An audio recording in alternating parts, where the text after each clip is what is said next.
I swear to goodness gracious. I think that's a phrase, but whatever. I think I wear the same, like, 3 shirts in all my videos. Like, can somebody confirm that? Do I wear, like, the same 3 shirts in all my videos? Otherwise, I don't know. I think I'm kind of becoming a slob. What is up, guys? It's Mega Man Chief Fan here, and welcome back to another video. Today, I'm going to be doing my May wrap-up video. Now, I just want to say this, that normally there's just as a large amount of books that I have in physical copy, but a lot of books that I don't have in physical copy. Well, I have loads in physical copy. I decided to destroy my TBR while buying books as well. Oh my goodness, I have loads of books to show off. But at the same time, I only have 4 books that I don't have in physical copy with me, and one of them I actually recently bought, so that should be here on Thursday, I think, or tomorrow. I keep forgetting it's a Wednesday as I record this, but anyway, I'm just excited to do this. I haven't done a wrap-up video in a while. It's a month because they're monthly videos, or they should be. But anyway, I'm just gonna get into it. Hope you guys enjoy. Let's do this. Alright, the first book I want to talk about is Deliverance by James Dickey, and this is kind of like a survival story about 4 men that go on a canoe trip, and then everything just messes up. They like get in this major accident. There's loads of conflicts that happen. What am I talking about? I'm being too broad. Their canoe crashes, and they're set for a survival story. That's the story of it. Well, that's the premise of it, and yeah, it was just alright. I know, this is usually the type of story that really hooks me in, but it just didn't. It really didn't. It just wasn't the best. It really just was not the best. I like the characters and all, and I do like the overall idea of the book, but the story wasn't well executed at all. There was some parts where I'm just like, there's too much description and too little dialogue, or like inner thoughts with the characters.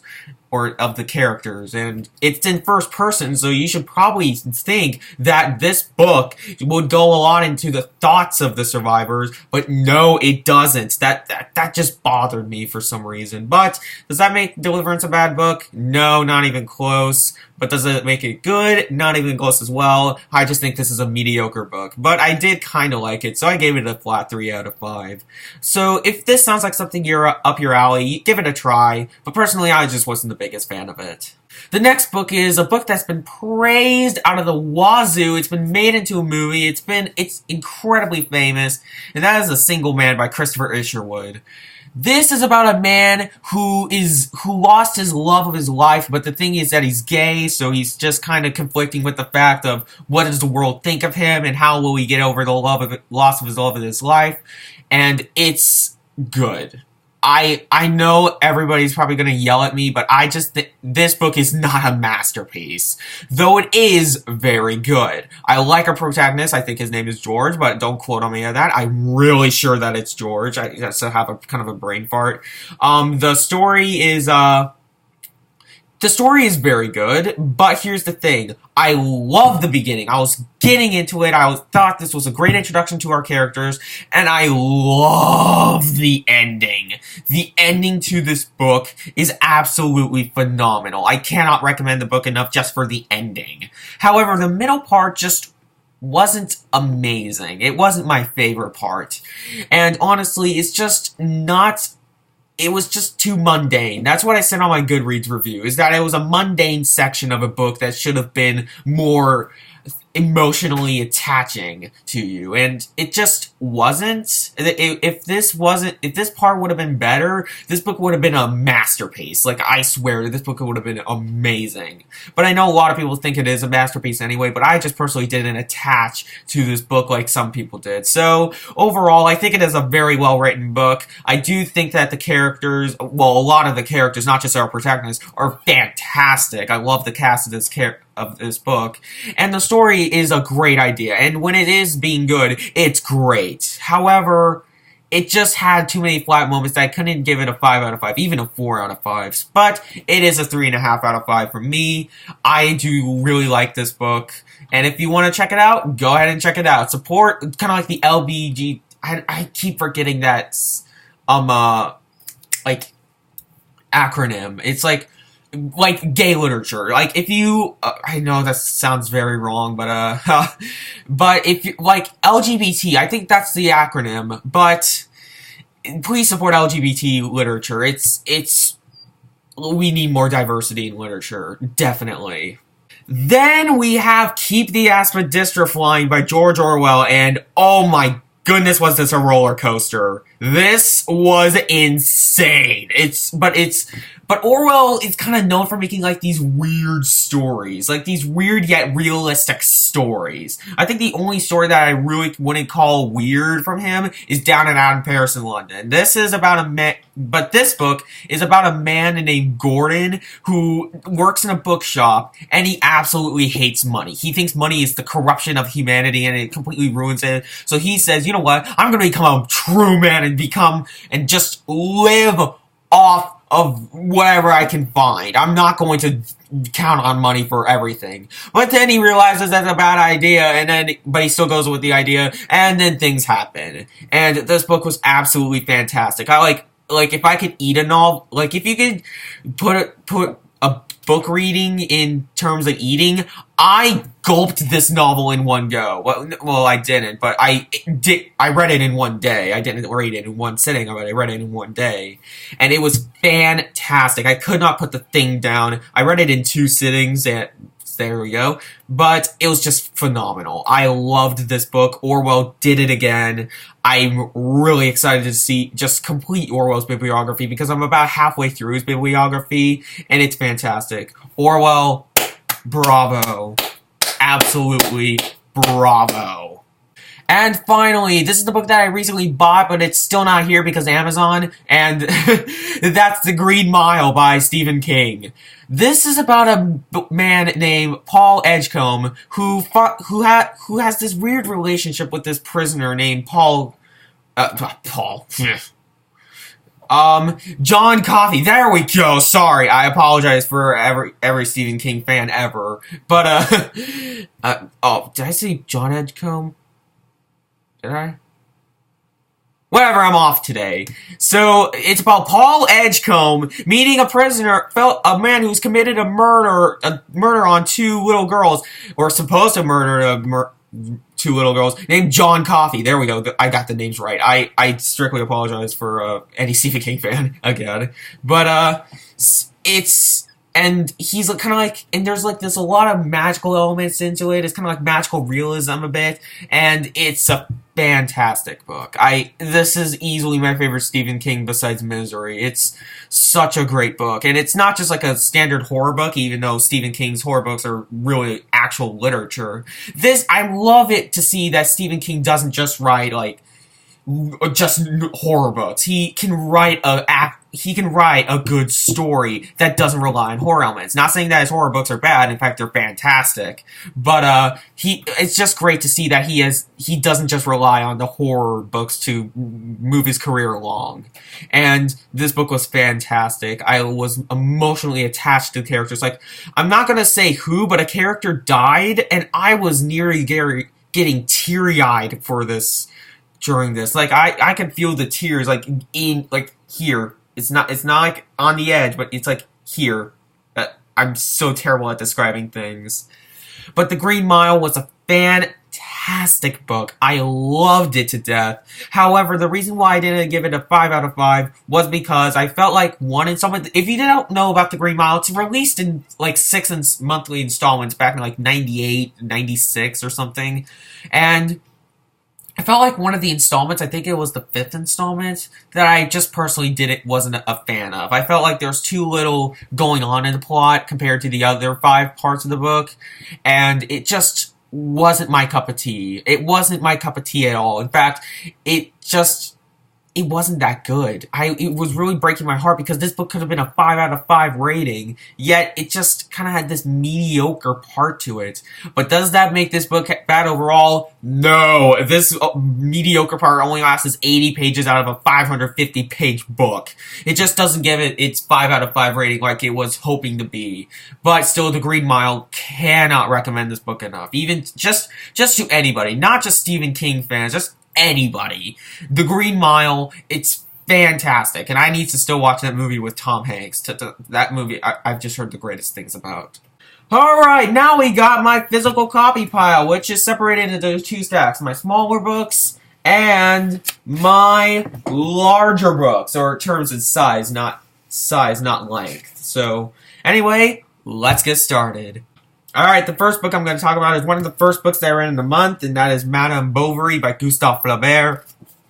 I have never actually read this novel before this month, so I was really excited to do so, and it was good. You know, it was good. It wasn't amazing, but my major problem with this novel was that I really liked the main character.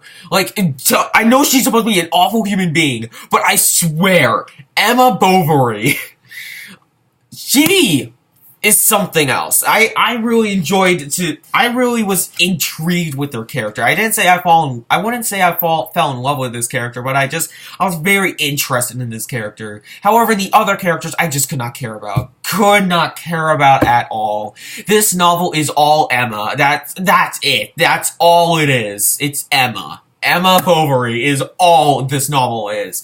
But as well, it's not at the same time, just in character-wise it is. Because the story is really good. I think that the story of the downfall of Emma Bovary through affairs and psychological, disasters is just fantastic. The wording in this novel can be so beautiful at times. So, Madame Bovary. If you haven't read Madame Bovary, read Madame Bovary, because it's like a required reading if you're like in college or something. So, why not? Madame Bovary by Gustave Flaubert. French. Alright, the next book is The Winter of Our Discontent by John Steinbeck. This is the first Steinbeck that I read since January, so that's something. And I read another Steinbeck that I'll talk about later. And this one was good. I liked it. I think that it's a good book. It's about a man named Ethan who, decides that, who's kind of a workaholic, and then he just decides he's gonna have to take, a vacation in order to get things set in his mind, and he needs to spend more time with his family. But then he realized, and then things happen, and it's good. But my major problem with this book, call me poor attention span all you want, I thought this book was kind of confusing at times. I was not expecting this book to be this confusing, but yeah, especially this book is separated into two parts. The first part I understood just fine, but the second half of this book just wasn't really clicking with me as well. I had to reread paragraphs just to make sure what was going on, and the wording was just kind of off with this one, which I don't expect from Steinbeck. But the story was good, I liked the characters, and it was overall good. I liked it. It's just it had its problems with getting its message across. So, The Winter of Our Discontent by John Steinbeck, it's good. That's all I have to say. Alright, the next book. Sadly, I have to say this, it's the worst book that I read in the month. I know loads of people love this book, but this book is sappy. Oh my goodness, this is one of the most melodramatic books I've ever read. That's Tuesdays with Morrie by Mitch Albom. I knew I wasn't gonna like this book, but at the same time I did kind of want to like it. But, oh well, it was just way too melodramatic. But the good thing is that I read this in one go. I read this in a 90-minute sitting. It's such an easy read. But at the same time, it's just, ooh, this is not a good one. I'm telling you this right now. This is a memoir about Mitch Albom talking to his his professor Morrie on every Tuesday before Morrie dies, because Morrie has I think it's ALS. I think it's ALS. Yeah, it's ALS. And it was a good idea, but here's the problem. Mitch Albom is not a good writer. I don't like what this man is. I don't like what Mitch Albom is. I like what he's trying to say, but I don't like how he's executing it whatsoever. I think his execution is poor. Very, very, very poor. However, there were a few moments that were that were really touching, and there was a few moments where the vocabulary was kind of straightforward and it was making sense. Well, no, that's the wrong idea. Where it wasn't sappy. There was moments in this book where it wasn't sappy, and like I said, the idea of it was really good. But at the same time, it was way too sappy. Melodramatic. They kept repeating about death and sadness. And would you honestly like to hear about death and sadness for 200 pages?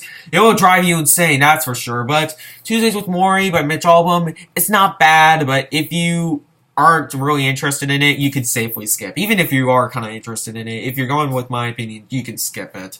It's a 2 out of 5 for me. Okay, you might be wondering, why did you read Tuesdays with Morrie, even though you thought you weren't going to like it that much? Because the next book I'm going to show you made me fall in love with memoirs. Like, I bought, three memoirs because of this book. It's so amazing. This book blew my mind. It's my summer assignment, and I read it even before we got on summer vacation because I was so addicted to it. And that's The Glass Castle by Jeanette Walls. Oh my goodness, this is a modern masterpiece. This is truly fantastic. This is about Jeanette Walls and her family and how they constantly move to places and how they're always conflicting with each other and how their lives are being affected by one another. And it's just the way that Jeanette Walls writes this book is so powerful, so emotional, and not on a melodramatic level like this. I don't want to say that truly because that book is awful, but this book is just so beautiful. It's so great. I fell in love with this book immediately. Like, the moment I read the first line, I knew I was in for a treat. And it was just so great. It's so great. It's so great. I don't care if I'm repeating myself. Read The Glass Castle. It's deep, complex, emotional. I really can't say the characters are great because they're not characters, they're people. So the people in this book are great. The story is really interesting and fascinating. It's just a great tale of how American families actually are. So just read The Glass Castle. It's amazing. Fantastic, fantastic book. 5 out of 5. I'm not even joking. The next book that I read is a 4 out of 5 read, and I really liked it. At first, I read this back in April or March, and I wasn't too keen on it. But then I read it after I decided, let's give it another try, and I was really getting into it. And that is Things Fall Apart by Chinua Achebe. This is the first book out of a trilogy, and I am convinced to read the whole trilogy now, even though I haven't heard anything about the other 2 books. This book was great. This is about a man named Okonkwo. I swear if I'm pronouncing that name wrong. Okay, let me get to it so I can get a better pronunciation. Okonkwo, I think that's how I pronounce it. And it's about the tale of strength. What makes a strong man? And it's set in an African village, and it's just he's in power, but does he really want to be in power? Is he really wise and strong, or is he just kind of a show-off? And this was amazing. This is absolutely amazing. Things Fall Apart by Chinua Achebe. I cannot recommend this book enough. And this book is just simplicity done right. Take notes, Ernest Hemingway. This is how I do simplicity. The words are basic, but the meaning is all the better. You're not, the dialogue is realistic. It's not just blah, blah, blah, blah, blah, blah. It flows. It flows despite it being basic words. And I love this. I absolutely loved this. If you want to read African literature, this is probably the staple in African literature, 20th century African literature. So why not give it a try? Things Fall Apart by Chinua Achebe. It gets a high recommendation from me. Alright, the next book is probably the most disappointing book out of the pile, or one or another book is really disappointing, and that's Blindness by Jose Saramago. I think that's how you pronounce his name.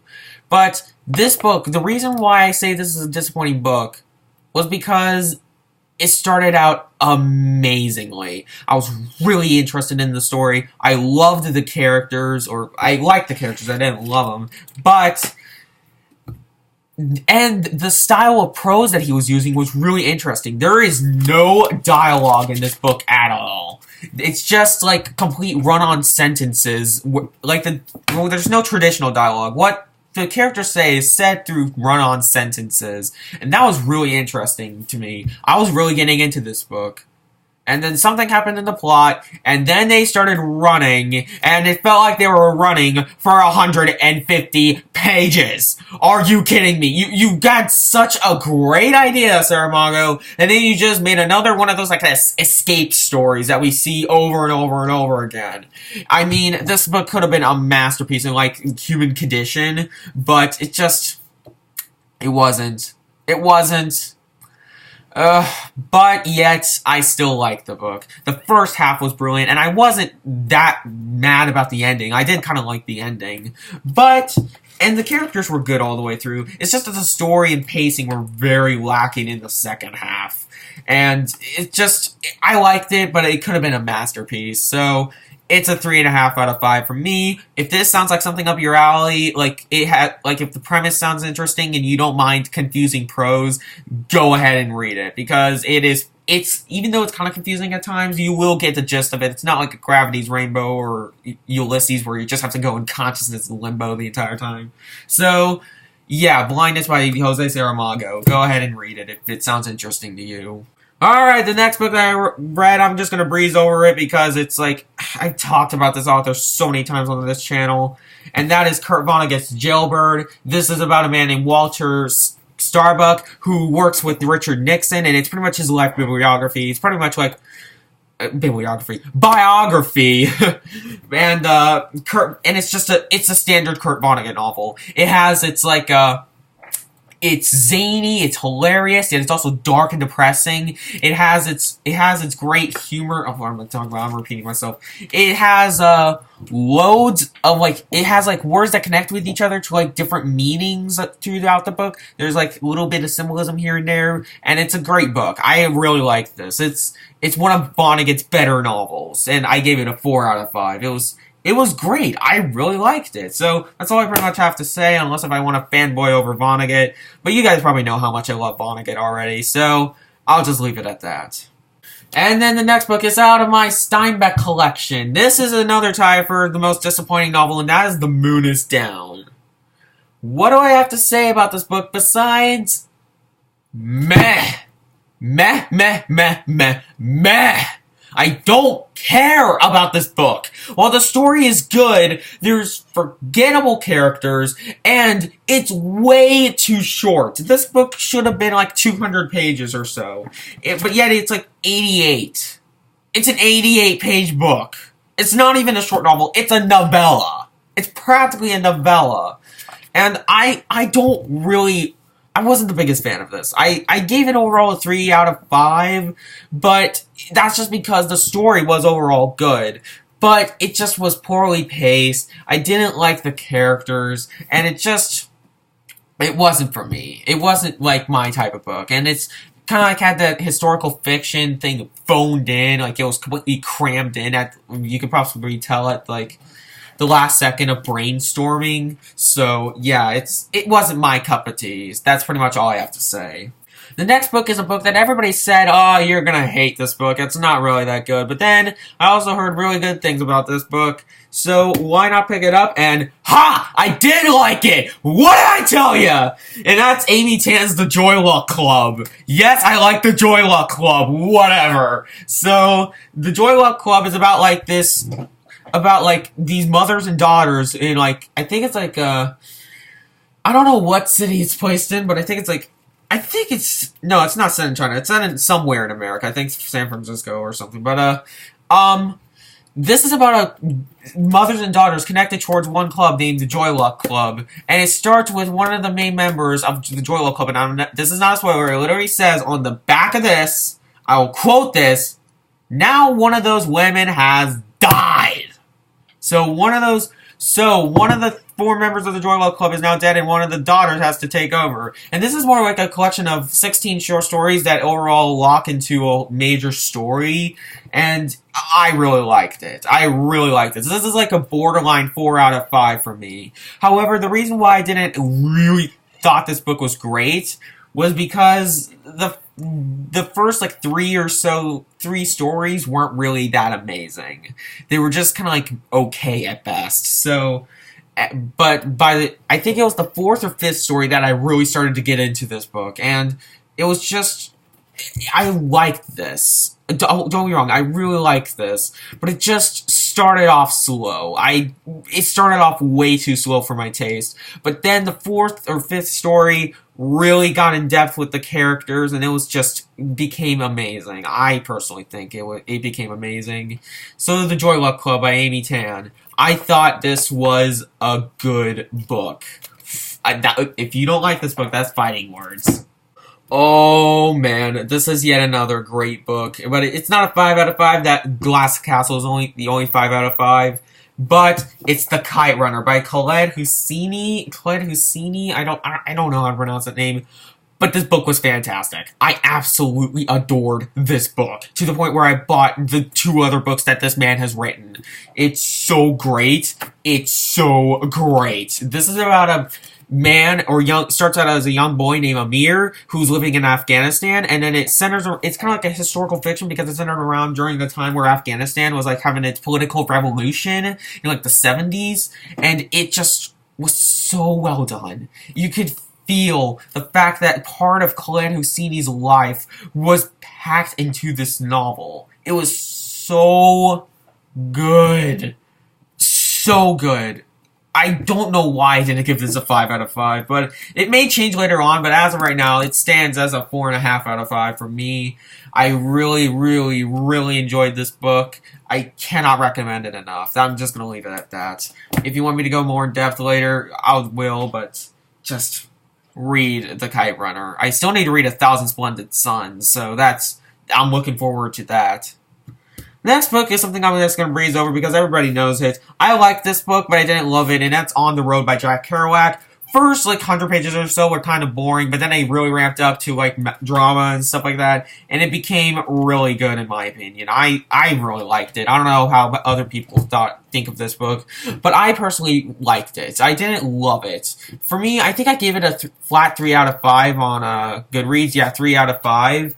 But honestly, yeah, there was just some parts of this book where I just was like, what's the point?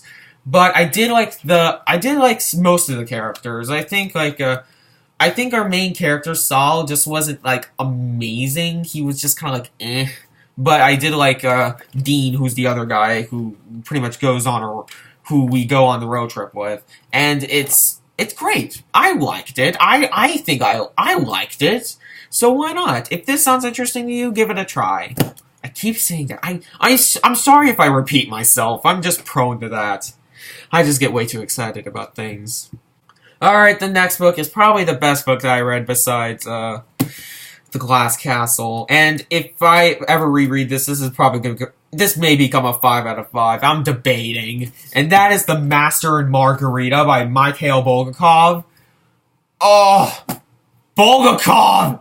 I know why this book is so praised now. This book was amazing. This is about, the devil. This is pretty much about the devil coming to Moscow. And it's not only dark and depressing, but it's actually kind of funny at times. I was actually laughing out loud at times for twisted reasons, because there's twisted humor in this book. But, The Master and Margarita is just like a kind of a satirical look on Moscow, and it's just, I loved this book. And this Penguin Deluxe Edition is gorgeous as well. I got this yesterday, and I loved this book. I don't know about you guys, but I really liked this book. And the second half, this book is separated into 2 parts as well, and the first half was good, but the second half was phenomenal. If you think that the first half is kind of bland and boring, get to the second half. There's loads more characters introduced, and and they're all great. I love them. Especially Margarita, who I won't dare to spoil what she is, but ooh, she's interesting. She's really interesting. But yeah, The Master and Margarita, it's a staple in Russian literature. So if you want to diversify your reading taste with Russian literature, I say start with this. This is not the most straightforward novel, but it's not the most confusing either, and it's not really that long too. So if you want to start with Russian literature, I definitely start with this, because The Master and Margarita is a great great book. And finally, I have Different Seasons by Stephen King. I already talked about this book in an earlier video, so I'm just going to breeze over this one as well. I loved the body and the breathing method. Apt Pupil was pretty good. I did not like Shawshank. I'm sorry, I just am not a fan of those type of stories. But overall, this collection was very good. I liked 3 out of the 4 at least liked 3 out of the 4 stories in here, which is pretty much like the majority of this collection because Shawshank was only like 100 pages. Which is one of my problems. It was too short. But yeah, Stephen King, he's just fantastic. I'm falling in love with this guy, but I can't really say I'm a fan of him yet because I haven't read some of his staple works like The Shining, Salem's Lot, and The Stand. So sorry if I offended some people, but yeah, Stephen King, really, really excited to get more into his bibliography because he just looks fantastic, and his books just keep looking better and better the more I read more of them. Whatever. So that was the video, guys. I hope you guys enjoyed. Comment down below what you guys have read in the month of May. And, as always, I'm Mega Man Chief Fan, and I'll see you later, guys.